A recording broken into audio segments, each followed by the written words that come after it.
Eu queria que os irmãos abrissem as suas Bíblias no Evangelho de Mateus. Nós continuamos em Mateus, mas só que agora é o versículo capítulo 25. Mateus, capítulo 25, versículos 1 ao 13. Eu já anunciei que seria esse texto, então eu acredito que muitos irmãos já leram e até mesmo estudaram esse texto, para já vir com toda opinião, com todo pensamento já estruturado para esta conversa. E, logicamente, hoje nós vamos fazer aquela primeira reunião que a gente sempre faz quando a gente estuda algumas coisas básicas para a gente entender com mais profundidade a parábola, né? Evangelho de Mateus, capítulo 25, versículos 1 ao 13. A palavra de Deus diz assim: Então, o reino dos céus será semelhante a 10 virgens que, pegando as suas lamparinas, saíram a encontrar-se com o noivo. 5 delas eram imprudentes e 5 prudentes. As imprudentes, ao pegar as suas lamparinas, não levaram óleo consigo. Mas as prudentes, além das lamparinas, levaram óleo nas vasilhas. E como o noivo estava demorando, todas ficaram sonolentas e adormeceram. Mas à meia-noite ouviu-se um grito: Eis o noivo! E saíram ao encontro dele. Então todas aquelas virgens se levantaram e prepararam as suas lamparinas. E as imprudentes disseram às prudentes: Dêem a nós um pouco do óleo que vocês trouxeram, porque as nossas lamparinas estão se apagando. Mas as prudentes responderam: Não, porque então vai faltar tanto para nós como para vocês. Vão aos que vendem e comprem óleo para vocês. E saindo elas para comprar, chegou o noivo, e as que estavam preparadas entraram com ele para a festa do casamento. E fechou-se a porta. Mais tarde, chegaram as virgens imprudentes, dizendo: Senhor, Senhor, abra a porta para nós. Mas o noivo respondeu: Em verdade lhes digo, não as conheço. Portanto, vigiem, porque vocês não sabem nem o dia e nem a hora. Vamos orar ao Senhor mais uma vez? Santo Deus Todo-Poderoso, louvado, exaltado seja o nome do Senhor, nosso rochedo, nosso Deus em quem amamos, a quem amamos, em quem confiamos, nosso Salvador. Nós estamos diante do Senhor, ó Pai, diante da Tua palavra, sedentos, ó Pai, para que o Teu Santo Espírito fale conosco, para que o Senhor ministre aos nossos corações, para que o Senhor nos faça transbordar da Tua palavra, para que a Tua verdade seja o alicerce da nossa existência e que possamos vivê-lo, ó Pai, não apenas como um sonho utópico, mas vivê-lo como realidade, ó Pai, como possibilidade em Cristo Jesus. Sabemos que não temos condições de entender a Tua palavra por nós mesmos, ainda que intelectualmente possamos compreender o texto, mas espiritualmente não somos capazes de aplicar esse texto para a nossa vida e entender as verdades poderosas que o Senhor tem para ensinar a cada um de nós. Por isso, clamamos que o Teu Santo Espírito nos ensine, em nome de Jesus. Amém. Amém. Esse é um texto que eu tenho certeza que todos os irmãos conhecem. É um texto muito conhecido da igreja, a gente conhece desde pequeno. Até a Sueli conhece esse texto e não se esqueceu, desde que a Sueli era criança, ela conhece esse texto. Todos nós conhecemos de cor essa passagem, mas eu não sei se você parou para pensar e para imaginar que essa parábola ela é muito estranha se ela for vista no contexto social dos nossos dias. não é? É uma parábola totalmente fora dos nossos padrões, e se você for olhar com cuidado cada pedaço dessa parábola, você vai ver que ela é meio estranha para nós. Primeiro que é fácil a gente perceber que se trata de uma festa de casamento, porque o texto diz que as pessoas estavam aguardando a chegada do noivo, né? Então, tudo gira em torno da chegada desse noivo. Então, é a festa de casamento. Mas existe alguns elementos muito curiosos nessa festa de casamento que provavelmente ninguém aqui viu num casamento acontecido nesses dias. Se alguém já viu um casamento nesses moldes, eu gostaria até que você falasse para a gente ficar sabendo, contasse como foi a sua experiência de viver um casamento dessa maneira, uma cerimônia dessa maneira. Mas provavelmente ninguém aqui viu ou participou de uma cerimônia assim, né? Alguns elementos bastante estranhos, como eu disse, existem aqui. Primeiro, o texto fala a respeito de 10 virgens, 10 moças virgens que estavam do lado de fora da casa da noiva esperando o noivo. Isso já é uma coisa bastante estranha, né? O noivo está chegando para a festa de casamento, então tem 10 moças novas, virgens, esperando o noivo do lado de fora da casa da noiva, né? E a pergunta é, o que elas estão fazendo ali? Né? Por que elas estão ali fora? Qual o sentido? Que coisa estranha, você nunca certamente participou de uma coisa dessa. E a coisa se torna mais estranha ainda quando você percebe que cada uma daquelas mulheres, daquelas meninas, elas tinham uma lamparina na mão. E aí você me pergunta, e por quê? Por que elas não estão do lado de fora, de dentro? Por que a lamparina na mão do lado de fora? Elas estão querendo iluminar o quê? Né? O que sentido isso tem, né? Essas mulheres ali naquele lugar? E aí a coisa se torna mais estranha ainda, porque o texto fala aqui das 10 meninas, e provavelmente elas eram muito novas, porque a idade de casamento de uma menina era por volta de 12 a 14 anos, né? Então elas eram moças muito novas, e a coisa fica mais estranha ainda porque 5 dessas viúvas, ou dessas virgens, melhor dizendo, dessas meninas, deixaram de levar um estoque de azeite, então deixaram apagar as suas lâmpadas, as suas lamparinas, e porque deixaram apagar as suas lamparinas, o texto diz que elas não puderam entrar na festa de casamento.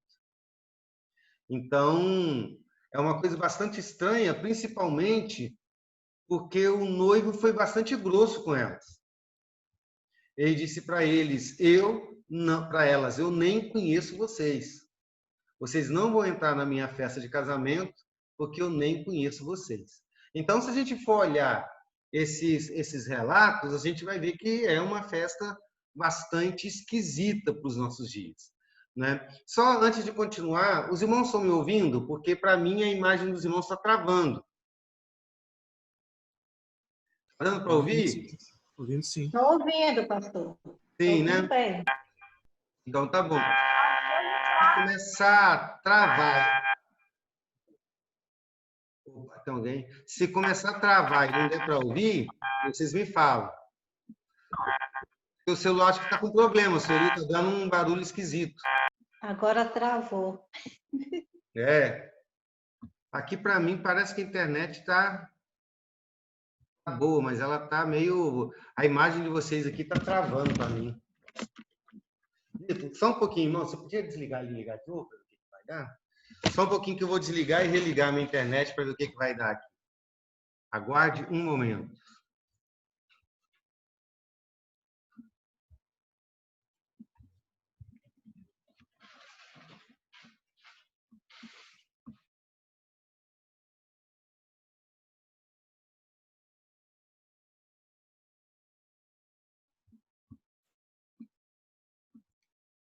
Alô? Tudo certo? Estou ouvindo, tá bom. Então, tá bom. Então, só voltando, né? Essa história é uma festa de casamento, mas com elementos bastante estranhos para, para as festas de casamento que a gente vê por aqui, que a gente já está acostumado, né? E, logicamente, esses elementos estranhos, eles só são estranhos porque fazem parte de um contexto cultural diferente do que é aquele que a gente vive, né? É um contexto, é uma festa de casamento dos dias judaica dos dias de Jesus, né? Então essa história que é estranha para nós era totalmente compreensível para os ouvintes da época de Jesus. Eles não apenas eram capazes de entender essa mensagem, essa história, como também entender o enredo trágico dessa história. Porque esta é uma história muito mais triste do que parece ser à primeira vista. Né? Então, para a gente entender primeiro a história, para lá na frente, não hoje, entender a mensagem da história, né? Vamos começar com um passeio, como a gente sempre faz, nos dias de Jesus, para entender as festas de casamento daqueles dias. Né? A festa daqueles dias tinha rituais muito diferentes do de hoje, né? Porque o casamento ele era composto de basicamente três etapas, três fases diferentes, né? A primeira era a promessa de casamento, era quando os pais firmavam um contrato, e muitas vezes um contrato por escrito, de casamento entre o noivo e a noiva. Então, essa promessa de casamento era feita entre os pais dos noivos. E era nesse momento que o dote era pago, né? Então, depois desse contrato, o casamento já estava arrumado. Somente um motivo muito forte poderia impedir esse casamento de acontecer. E muitas vezes essa promessa de casamento era feita ainda quando o casal era criança ainda. Aí depois da promessa de casamento vinha o noivado propriamente dito, que eram quando o noivo e a noiva numa cerimônia pública faziam os votos de casamento, né? Eles faziam votos públicos e naquele momento eles estavam oficialmente casados, apesar de que ainda não moravam juntos. Essa era, por exemplo, a situação de José e Maria no momento em que ela fica grávida pelo Espírito Santo e tendo Jesus Cristo gerado no seu ventre, né? Ela já estava desposada de José, ela era esposa de José, mas ainda não havia sido efetivado o casamento, porque apenas as duas primeiras partes dessa cerimônia havia sido feita. A promessa havia sido feita, o noivado havia sido realizado, mas apenas essas duas etapas. A terceira etapa, que podia acontecer até um ano depois do noivado, era a festa nupcial. E quando eles reuniam toda a família na casa do noivo e a festa do casamento acontecia, né? E a festa do casamento ela acontecia quando o noivo saía de casa e ia em direção da casa da noiva. Então é exatamente neste momento que a gente encontra essa parábola. É no iniciozinho da festa de casamento, ou festa das bodas. A promessa de casamento já havia sido realizado, o contrato assinado, o noivado efetivado, os votos públicos havia sido feito, já havia passado um tempo e o dia da festa das bodas já havia acontecido. Então o noivo iria sair da sua casa, iria na casa da noiva para buscar a noiva e trazer a noiva para sua casa, onde haveria uma festa de provavelmente 7 dias, que era o costume naqueles dias. Quando o noivo saía de casa, é interessante que o noivo saía com uma grinalda na cabeça e ele ia juntamente com seus amigos, seus melhores amigos. Então saía ele, os seus amigos, numa procissão até a casa da noiva. Antes de chegar na casa da noiva, ele se deparava com um grupo, que era um grupo das virgens que aguardava a chegada do noivo. Essas virgens, elas eram como o que hoje a gente podia chamar de madrinhas de casamento. Então, elas eram amigas da noiva e eram madrinhas de casamento daquela cerimônia. Então, o ritual da madrinha de casamento era esse, ela ficava do lado de fora da casa, né, e ela tinha um papel muito importante nessa cerimônia. O papel dessas madrinhas, ou dessas amigas da noiva, é representar a alegria da noiva ou a alegria de toda a sociedade com a chegada do noivo. É isso que elas representavam, né? Porque diferente do nosso casamento, ou do que costuma acontecer, é porque no nosso casamento, o centro do casamento é a noiva. Todo mundo fica esperando a chegada da noiva. No casamento da Sueli e do Valnei, na hora que o Valnei chegou, ninguém ligou, né? Mas quando a Sueli chegou, aí todo mundo ficou de pé, porque é assim que acontece nas cerimônias aqui no Brasil, né? A sensação do casamento é a noiva, principalmente quando o sujeito feio igual o Valnei consegue casar. Então, toda a atenção gira em torno da coitada da noiva. Mas naqueles dias, o centro do casamento era o noivo. Então, por isso que a presença daquelas meninas era muito importante ali. Elas estavam ali para festejar, para se alegrar com a noiva e com o noivo, com a chegada dele. Então, elas ficavam ali esperando a chegada do noivo, com as suas lâmpadas nas mãos, porque com essas lâmpadas elas iriam iluminar simbolicamente os passos do noivo até a noiva, dizendo: olha, nós somos muito felizes que você está chegando, então nós vamos te levar até a casa da noiva para a grande festa, né? Então, quando as meninas encontravam o Valnei chegando com um véu na cabeça, e então elas voltavam até a casa, né, da noiva. Então a noiva saía com toda a sua comitiva e todos iam então em festa até a casa do noivo, porque era na casa do noivo que acontecia a festa.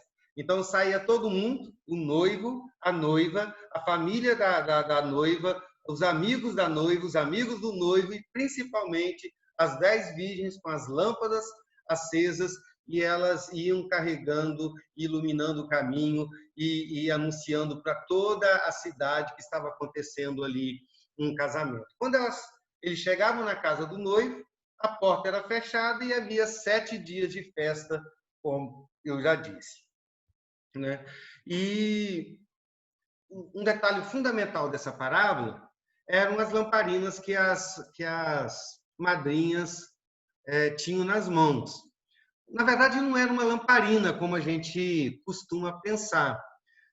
Quem já viu alguns filmes antigos, era medieval e antes, vocês certamente vão se lembrar de um utensílio, mas era uma vara, provavelmente de bambu, bastante grande, né, comprida. Na ponta dessa vara tinha um recipiente não desse tamanho, mas um recipiente de óleo, né, de azeite, e dentro desse recipiente havia azeite, lógico, e com um pavio, né, que ia dentro do recipiente de azeite até do lado de fora. A diferença do que a gente usa é porque tinha uma vara que era tanto servia como uma tocha ou como uma luminária. Pode falar, Valnei. Essa luminária era chamada de placa. Valnei, está dando um barulho, não está dando para escutar. As luminárias eram chamadas de placa. Viu? Não. Alguém conseguiu escutar? Não consegui, não, porque ele está dando um barulho muito forte no seu telefone, Valnei.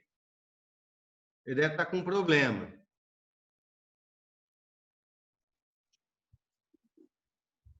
Para mim também. Eu acho que está com um probleminha aí, está dando barulho, não está dando para te ouvir. Agora melhorou. Aquela luminária era chamada de placas. Placas. É da Viu? sua época, Valnei? É? Não, um estudo. Ah, menino bom! É isso aí, né? Então, era muito importante que cada uma das madrinhas tivesse a sua própria lâmpada. Isso é enfatizado no texto, lá no versículo 1, quando fala que cada uma levava uma lâmpada. No original, no grego, está assim, cada um levava a própria lâmpada delas. Então, era importante que cada uma tivesse a sua, né? Então, ter as tochas acesas quando o noivo chegasse era muito importante, porque representava a expectativa de receber o noivo. Né? Por isso que aquelas mulheres tinham que se esforçar para manter as tochas acesas até a chegada do noivo. Era comum essas festas começarem de noite, mas não tão tarde assim como o noivo chegou. Né? O texto diz que o noivo demorou, né? E não se sabia a data exata do noivo chegar, o horário exato, a data sim, mas não o horário, porque as pessoas não eram tão rigorosas com o horário assim, mas nunca ninguém chegava tão tarde, porque o texto diz que foi à meia-noite que o noivo chegou. Meia-noite, naquela cultura, era muito, muito tarde. As irmãs que têm mais idade aqui talvez se lembram daquele período em que não havia energia elétrica, não havia nada nas casas, né? Que quando chegava a noite, ninguém ficava acordado até meia-noite. Falei nada, Sueli.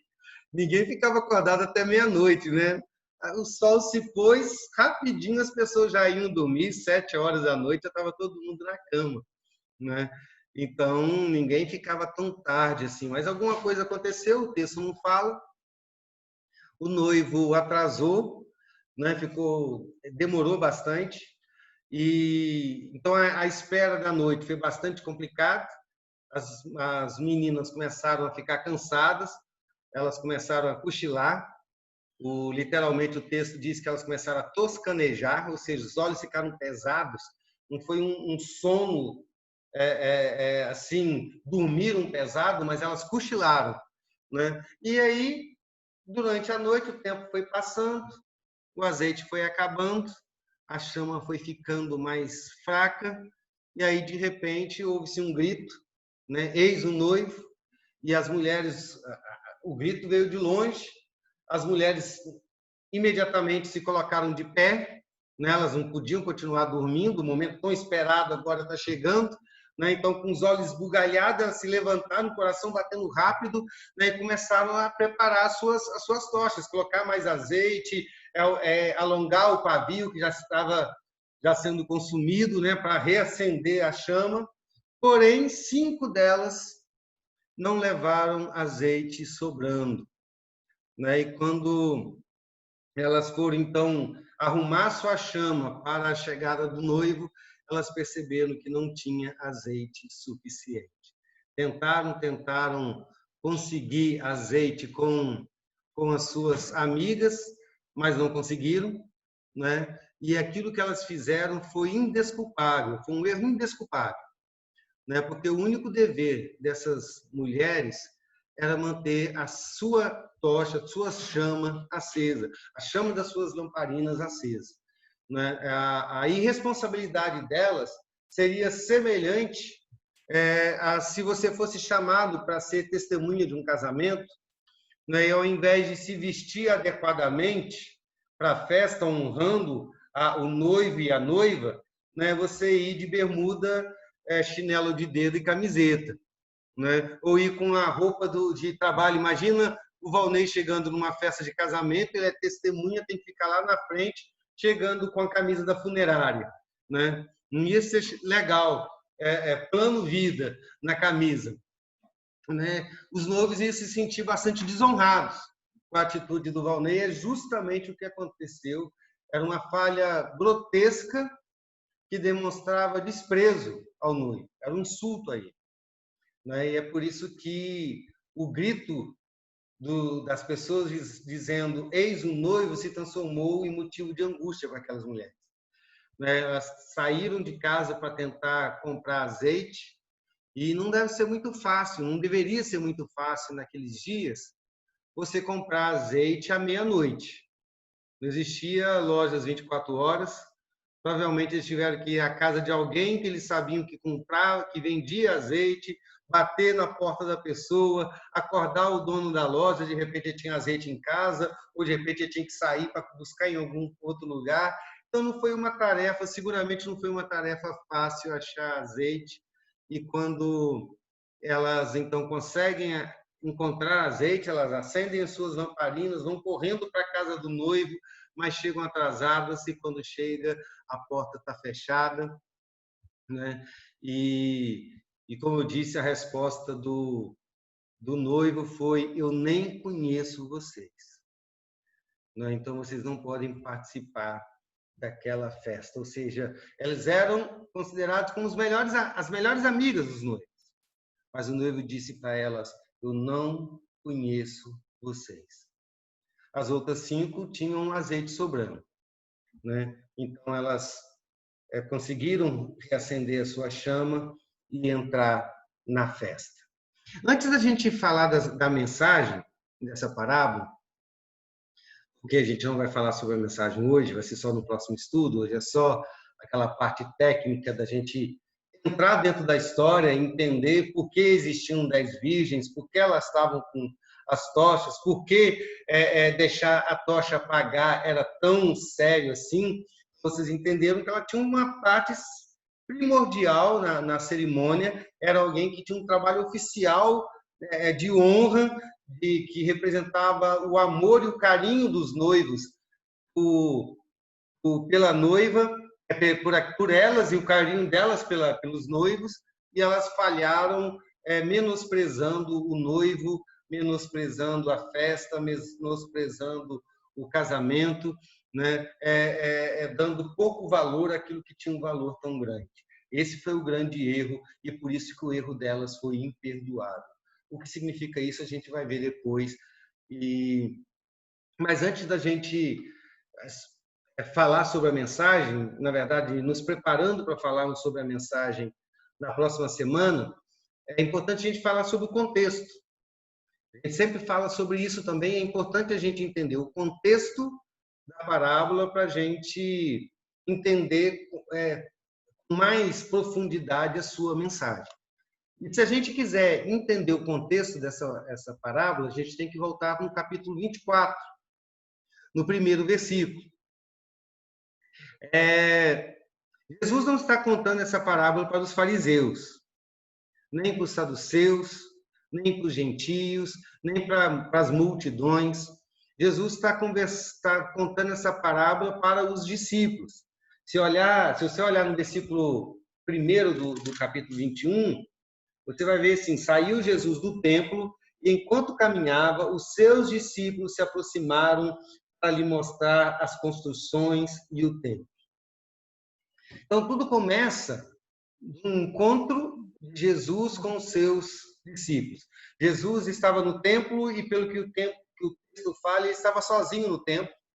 Então, quando ele sai do templo, os discípulos se aproximam dele, né? E parece que os discípulos estavam admirados com o templo, porque eles começaram a mostrar para Jesus todos os edifícios do templo. Se você olhar lá em Marcos, capítulo 13, versículo 1, você vai ver que eles estavam admirados, que eles dizem assim: veja que pedras, que construções, ou seja, que coisa sublime, que coisa grandiosa, né? Era um templo suntuoso. Então, diante daquilo ali, Jesus diz uma profecia para os seus discípulos, que está registrado no versículo 2, ele diz assim: vocês estão vendo todas essas coisas? Em verdade, eu lhes digo que não ficará aqui pedra sobre pedra que não seja derrubada. E profecias, muitas das profecias de Jesus, e também muitas profecias do Antigo Testamento, geralmente as profecias de cunho apocalíptico, tanto aquelas que falavam da primeira vinda de Jesus, quanto aquelas que falavam da segunda vinda de Jesus, elas tinham o seu cumprimento em duas etapas.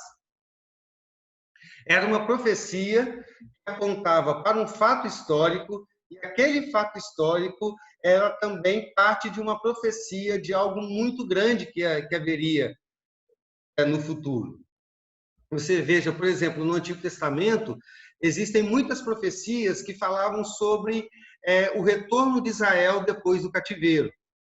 Como Deus iria restaurar Israel e ela se tornaria uma grande nação e todos os povos viriam a ela e muitas coisas assim, ela reinaria sobre todos os povos. Não é? Essas profecias, elas num primeiro momento falavam do retorno de Israel do cativeiro babilônico, mas num segundo momento falava sobre a obra redentiva de Jesus Cristo, quando ele restaura a igreja do Senhor, o Israel espiritual, para o rebanho do Senhor. Né? Então, nesse caso, a profecia que Jesus está fazendo, de que aquele templo seria destruído e não ficaria pedra sobre pedra naquele templo, se referia a algo que aconteceria no ano 70 depois de Cristo. Poucas décadas depois, né, Roma iria invadir Jerusalém, iria destruir toda a cidade, destruir o templo, destruir as suas muralhas, né? Seria algo terrível. E esse fato histórico era apenas parte de uma profecia que falava a respeito do fim dos tempos, quando o Senhor Jesus Cristo voltaria para, de maneira simbólica, desfazer toda essa estrutura que nós conhecemos agora e reconstruir todas as coisas, novos céus e nova terra. Então, provavelmente os discípulos não entenderam de fato o que Jesus está dizendo aqui. Eles não entenderam a complexidade da profecia de Jesus, mas eles ficaram curiosos. Então, eles fizeram uma pergunta para Jesus. A pergunta está no versículo 3. Eles perguntaram: quando acontecerão essas coisas? E é a partir daí que a conversa começa. Quando acontecerão essas coisas? Ou seja, quando acontecerá a volta do Senhor Jesus Cristo? Quando acontecerá o fim de todas essas coisas que nós entendemos hoje como mundo? Então, Jesus, para começar a responder esses discípulos, ele fala a respeito dos sinais que apontam para o evento da volta dele próprio. Do versículo 3 até o versículo 31, ele fala a respeito desses sinais. E nós já conversamos a respeito desses sinais quando estudamos outra parábola. E nós vimos que não se trata estritamente de eventos que acontecerão nos dias ou nos anos anteriores à volta de Jesus. São sinais que falam a respeito de acontecimentos que ocorrerão em toda a história da humanidade. Né? Acontecimentos estes que todos eles têm raiz da maldade humana. Todos eles se iniciaram com a queda do homem. Desde o pecado de Adão e de Eva, começaram a haver fomes, terremotos, pais contra filhos, filhos contra pais, homens contra homens, pestes e guerras e todas essas tragédias começaram a acontecer desde a queda do homem. E todas essas tragédias, então, apontam para um único fato, de que Deus vai julgar o mundo. E Jesus diz, então, quando ele aponta para os sinais da vinda dele, para esses fatos como sinais da vinda dele, ele está associando a vinda dele ao julgamento. Ele está dizendo: eu vou voltar para julgar o mundo. Então, quando os discípulos perguntam quando vai acontecer, Jesus não responde quando vai acontecer. Eles queriam que Jesus marcasse a data da volta dele. Porque em todas as eras, os homens sempre quiseram saber a data da volta de Jesus. Alguém consegue me responder, na sua opinião, por que as pessoas têm essa vontade de datar a volta de Jesus? Por que as pessoas têm tanto anseio de saber o tempo exato da volta de Jesus? Quem pode responder? Eu não tenho uma resposta certa para isso, só tenho a minha opinião. Eu queria ouvir a opinião dos irmãos.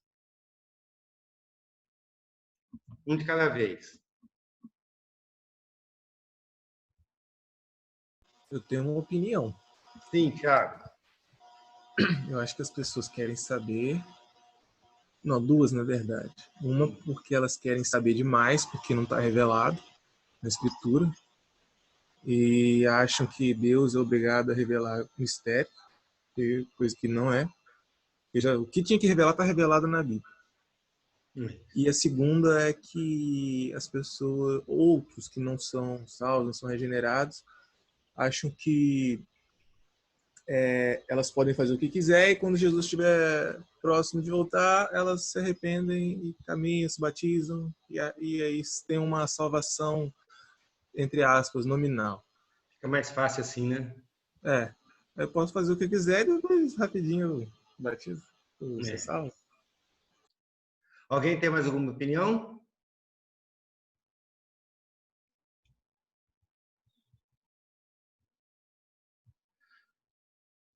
A minha opinião é semelhante à do Tiago. Eu anotei aqui, eu acredito que essa tendência natural do homem em querer saber sempre o tempo, quando vai ser, na minha opinião, também se dá por dois motivos. O primeiro, curiosidade, né? A gente gosta de saber as novidades, a gente gosta de uma notícia nova, a gente gosta de descobrir segredos, a gente gosta de ouvir e de contar aquilo que ninguém sabe. Uma pessoa ouve uma notícia, ele quer logo passar para todo mundo. E quando ele for contar para alguém já chegou antes e contou antes dele, ele fica muito frustrado, porque não foi o primeiro a espalhar essa notícia. Então, a gente tem uma curiosidade muito grande de saber as coisas que não estão reveladas. Então, eu acredito, sim, que a primeira parte é essa curiosidade de saber, descobrir alguma coisa nova, inclusive descobrir aquilo que Jesus, que o Senhor, nem mesmo revelou.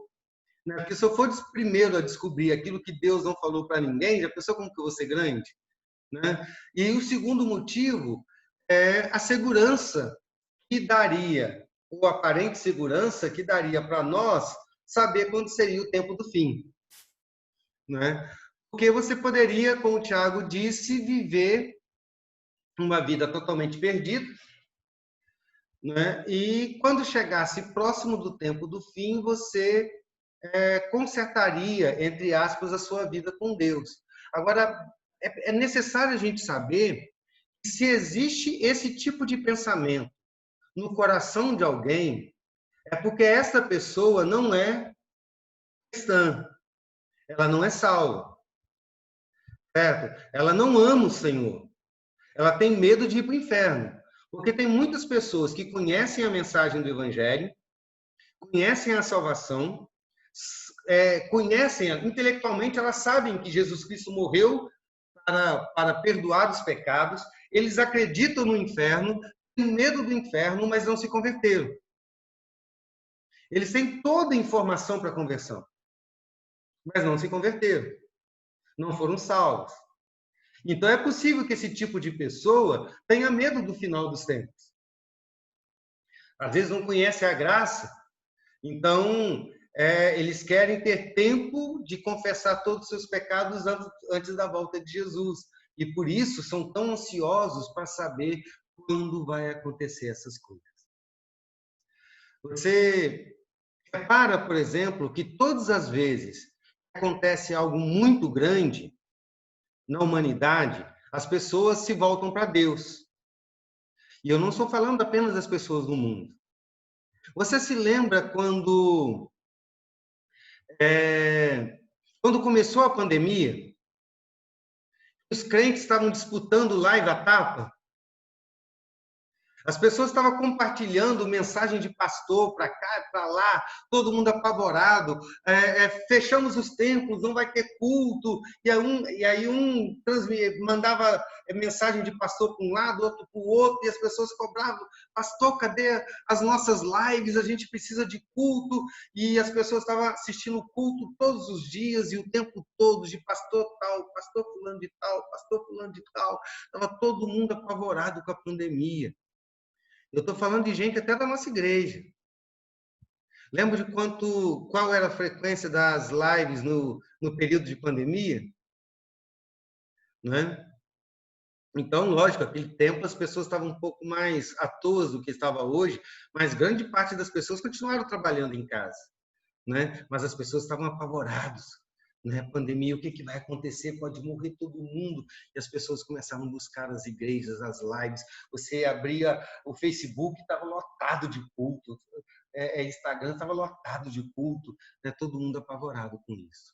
Então a gente tem essa coisa dentro da gente de correr quando a gente acha que o tempo está acabando.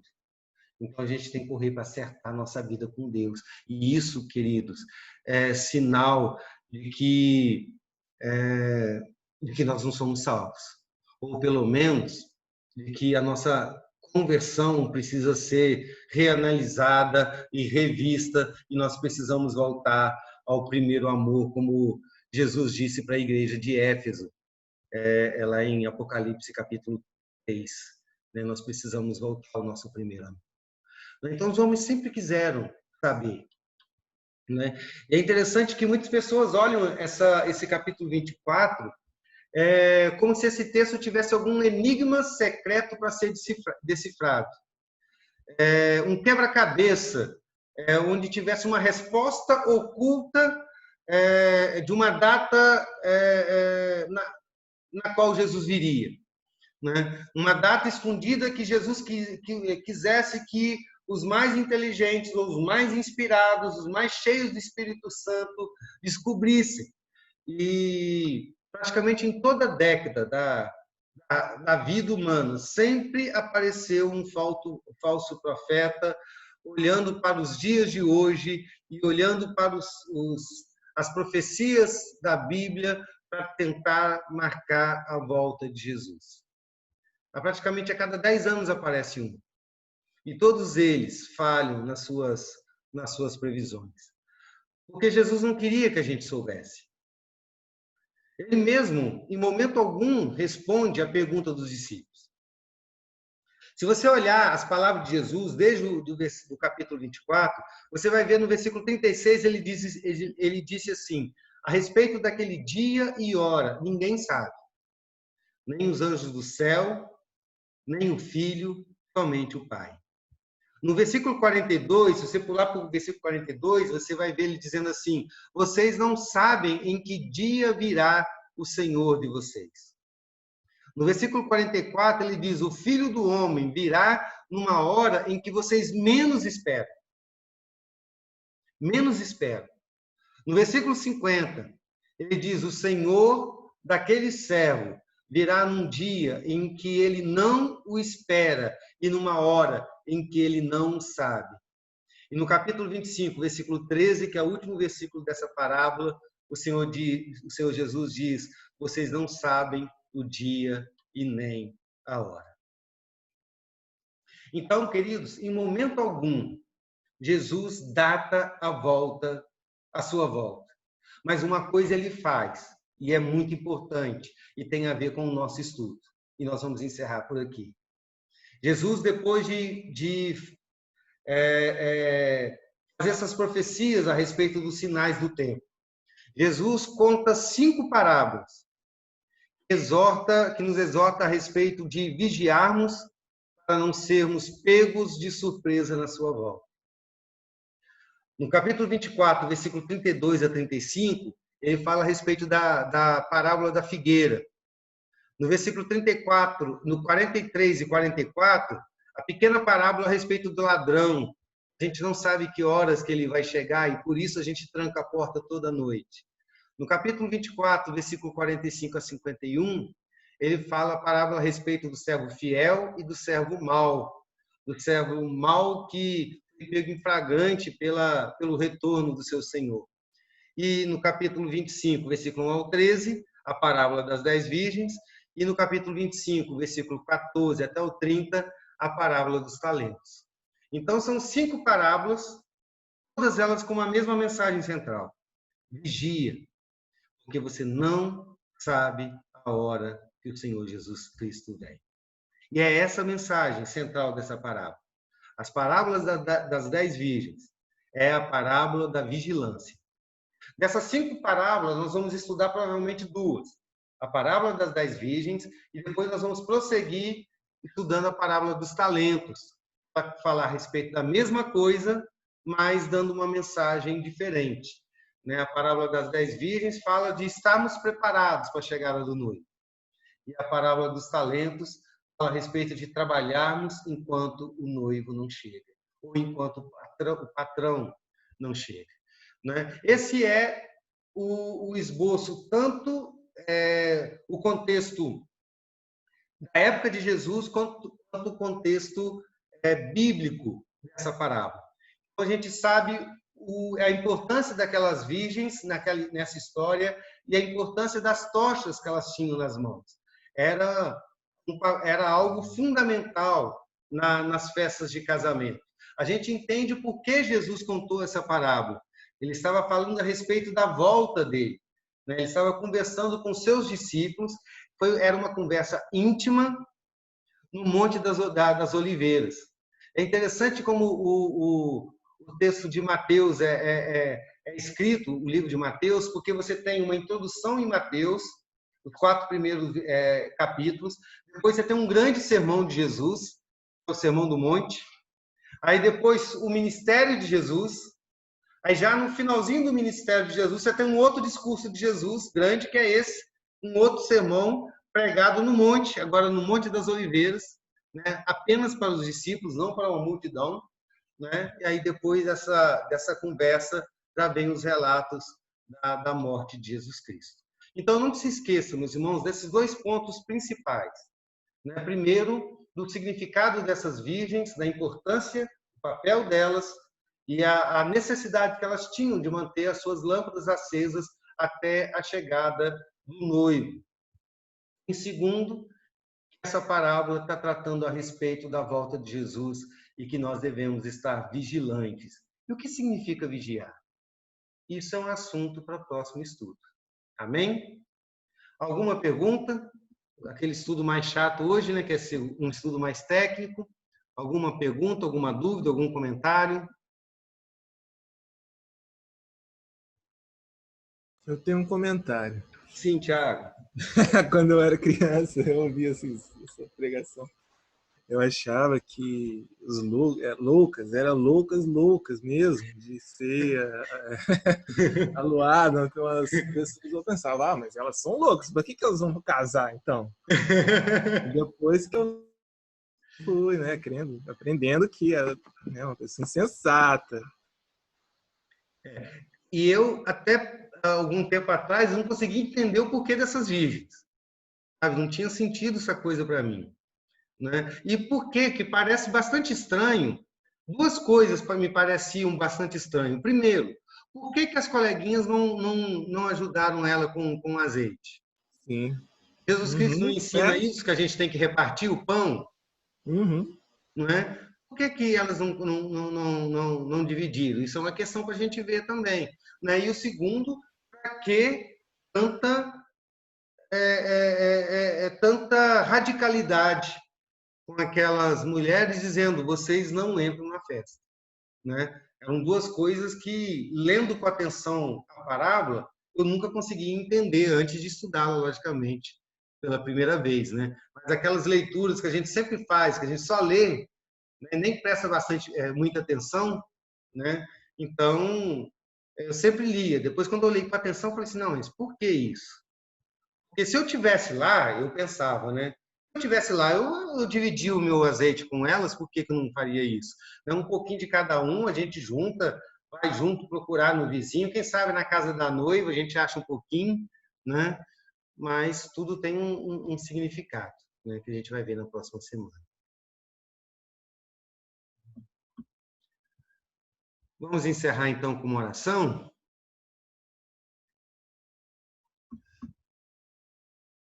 Vou pedir à nossa irmã Nessi.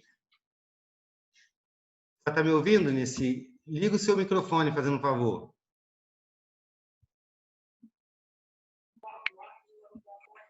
Ligou? Isso. Vou pedir à nossa irmã Nessi que ore, então, para a gente encerrar o nosso estudo bíblico. Tá bom, pastor. Vamos orar. Senhor, nosso Deus, nosso Pai querido, nós te louvamos, Senhor, por esse dia que o Senhor nos deste, e agora, Senhor, por esta reunião tão boa. Muito obrigado pela mensagem vinda através do teu servo, que o Senhor o inspirou, Senhor. Continue inspirando, para que possa para nós o que o Senhor quer que nós podemos ouvir e fazer segundo a tua vontade. Abençoa cada pessoa que está nos ouvindo, perdoa os nossos pecados em nome de Jesus. Amém. Amém.